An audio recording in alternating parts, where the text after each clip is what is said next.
Well, the British Prime Minister is meeting with President Muhammadu Buhari today in Abuja, after which she takes a trip to Lagos, where she will be meeting with markets and investment community at the FMDQ headquarters in Victoria Island. There is no doubt UK and Nigeria have had some long-lasting relationship in terms of trade and investment. UK companies like Unilever, Shell, PZ Cussons, British Airways, Diageo, Guinness, and so on are among the longest-running international businesses in Nigeria. Well, the UK is usually in the top 5 of Nigeria's trade partners and is the largest source of capital inflows into Nigeria, including investment from the City of London. Now, let's look at this visit by Theresa May to Nigeria. What does it mean for both countries? And joining me now is a trade expert and the former Director General of Nigeria Association of Chambers of Commerce, Industry, Mines and Agriculture, Mr. John Isemide. Thank you very much, Mr. Isemide, for joining us on the show. Thank you. Good morning. Well, as an expert in business and trade relations, I mean, you've traveled to these countries, to the UK, you've had to deal with some of the business economic ties between these countries. What do you make of this visit by Theresa May at this time to Africa, particularly, more importantly, the choice for Nigeria, Kenya, and South Africa? Thank you. These 3 countries you have mentioned are just extension of the United Kingdom. How do you mean? First and foremost, let us educate viewers, even young students, little children and students. When you say United Kingdom, it's different from England or it's different from Great Britain. When you talk of United Kingdom, you are talking of England, Wales, and Scotland. And Theresa May is the Prime Minister of the United Kingdom, who belongs to the Conservative Party. When you say Theresa May is coming to Nigeria, Nigeria is more or less an extension of the UK because of the long relationship. Some of us had the opportunity of working or carrying out research in South Africa, worked briefly in Kenya, in Nigeria, even extensive research in the Commonwealth Office in London. When you now say Theresa May is coming, it should not be a new thing, because we had Baron Choka in South Africa. He worked briefly there. John Major was here. He worked in some of the banks and so on and so forth. Britain has strategic plans, and they have put the cards before us. One is the British exit. The other one is the Commonwealth of Nations. And if you look at it, Africa, Britain has 18 colonies, none in the north. We have the east, west, and mainly southern Africa. But when you now talk of Commonwealth countries, there are 21, because Liberia is English-speaking, but it's more or less America. Cameroon was a German colony, today French, but it's now part of the Commonwealth. Mozambique, Portuguese, but now part of the Commonwealth, and Rwanda.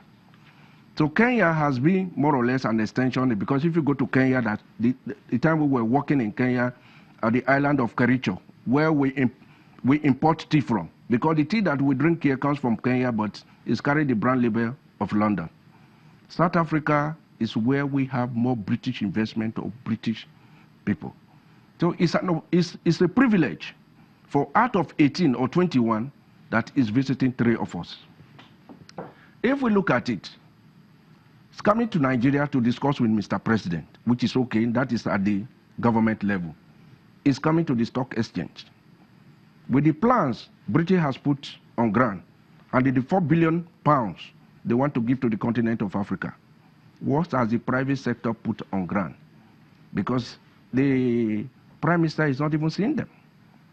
So as we go on, we begin to tell you that this is the time for the Mr. President or the presidency to revisit the Oronsai report and find out what the private sector is doing in this country. Okay, we will deal with that as soon as we come back after the break. So stick on there. Thank you. Well, we'll take a break, and when we return, we will continue with this conversation. Just stay with us.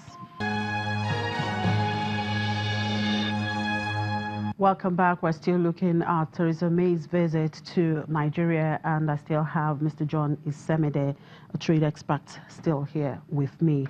Yes, you were talking about what the private sector has brought to the table when it comes to the relations between the UK and Nigeria. And you mentioned the Orosai report. Yeah, I mentioned the Orosai report. Before then, let us look at what the British is putting on their own side. They are coming here for 3 reasons. One, on security. Nigeria is surrounded by 4 French-speaking countries. Nigeria does not have a military pact with the UK. But Cameroon, Niger, Benin, and Chad has a military pact. That was why in 2009, we were in France when the immediate past president engaged the president of France on security. So let's leave that for those who are in charge of security. The second side is on the area of election or politics and all that. So INEC and their member will be able to give us the picture as soon as I finish mine. Mine is on the area of economy. All right, Britain has given us 2 things that they are coming for. One, to exit the EU, and secondly, to reposition the Commonwealth. Let's start now with the EU. Britain was the prime mover in 1945 by Sir Churchill in 1945 for a united Europe after the Second World War. But Britain has not really been a full member of the European Union because of the visa issue, the passport, and the currency.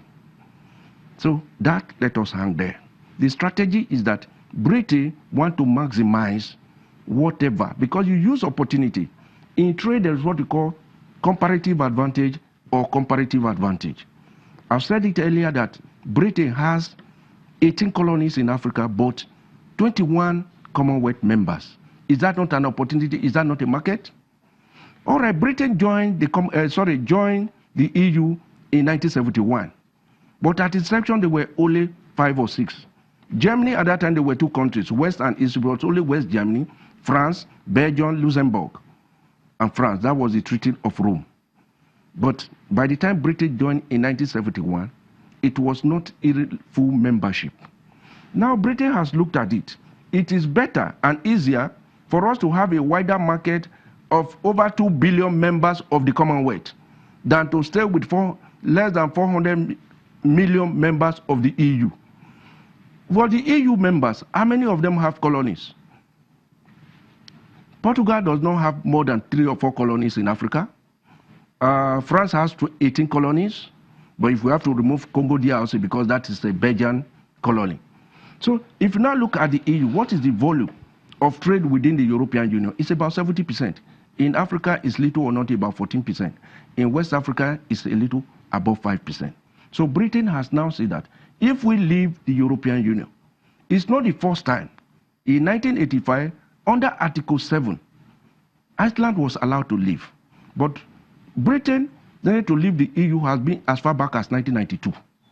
But with Article 50, which is the Lisbon Treaty, the certain conditions were put in place. And they said they have to go.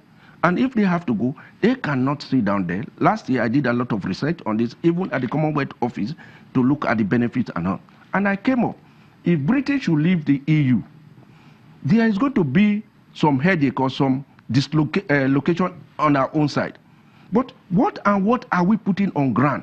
Because under the ACP countries, that is what we call the Caribbean, Pacific, and African, 77 countries are members under the Loving Convention to trade with the EU at 0% based on the GSP agreement, which is not reciprocal.